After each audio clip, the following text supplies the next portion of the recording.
So today's video, we're going to look at the All Blacks attacking structure and how they've used it for the Rugby Championship in this year to beat both South Africa and Argentina. So how they do it is they have a three-man pod off 9, as you can see there, with the middle man being their carrier. They also have a man in the pocket off that. They then have the same off 10 with a three-man pod. Once again, that middle man being the ball carrier with a ball at the back option with a ball player. As you'll see here, whoever carries, the other two options who are in that pod then clear the ball and allow for the 9, Aaron Smith, to get quick ball off that. This is then dependent on how many numbers they then have. If they don't have enough numbers to form a three-man pod, they can then change this down to 2. Once again, you'll see here carrying up and having Sam Cane clear as that extra option. The lines of the players are the outside man comes from out to in, attacking against the ball.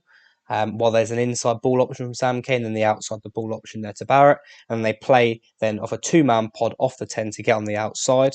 This is shown how it can be used effectively. This time they only have 2 players, but they pull out the back to Mwanga, who then pulls it out the back to Barrett, and they get on the outside, where Will Jordan then finds some space and eventually able to capitalise and score under the post against South Africa. So they use a structure throughout when they push from side to side of the pitch, using this depending on the numbers they have.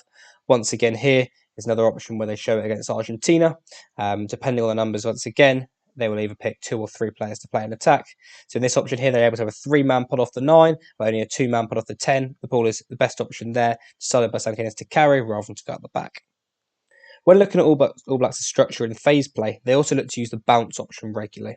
This is when they change direction by attacking the blind side, and they aim to use their backs to isolate lazy forwards that can create mismatches in their attack. So as you can see here off a line out in midfield, this is a set play for them. They play this towards the middle and look to carry in midfield off Geordie Barrett. And all of a sudden here, they then hold Will Jordan on the blind side and try and isolate 2 forwards, Kitchoff and Etzebeth here, allowing Will Jordan to get inside him. However, Faf de Klerk manages to shut this space down and close this channel, and therefore it doesn't quite work this time. However, throughout the game, it does work instead. Once again here, Will Jordan picking on the prop and hooker of South Africa and being able to find a gap in the defence on their blind side after a change of direction, and eventually leads to a try in the corner. And it's important here, they're trying to create mismatches, trying to create their most agile players against sort of the slower defenders for their opposition. They use it throughout the games in order to try and create these mismatches and create these opportunities.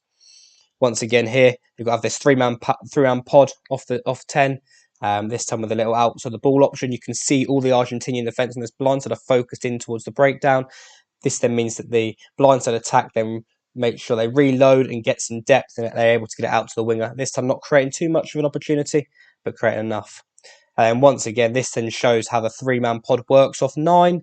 It comes to the ball carrier here, able to tip it onto the outside, and then he is able to tip it back on the inside to that inside man, able to score and create the opportunity from it. This is the best show of how the bounce back options worked. They have their 3 of their quickest backs on the outside, and the blind side, and they're able to pick off the Argentinian defence on that blind side and score in the corner and go 80 metres from a little bounce in their attack. And look at their set piece attack, it's all revolved around Geordie Barrett. Geordie Barrett plays at 12 for the All Blacks, and he's the main part of the majority of their set pieces. Whenever he receives the ball, he has 3 options: to carry, act as a ball player, or kick, and he provides the same setup every time. So this option here, he can either tip it to the outside man, he can either tip it to the inside man, or he can pull it out the back to Mwanga. This option is the best inside to Will Jordan. He creates meters off it. You'll see on this one here, he finds Rieko Ioane and makes meters off this. This eventually leads to a try.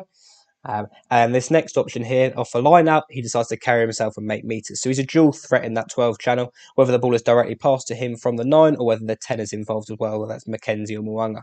Once again, here we are here. It finds themselves in the red zone. This time they decide to provide the ball out the back to the 10, which provides them on an outside channel. However, good defence from Argentina shuts them down.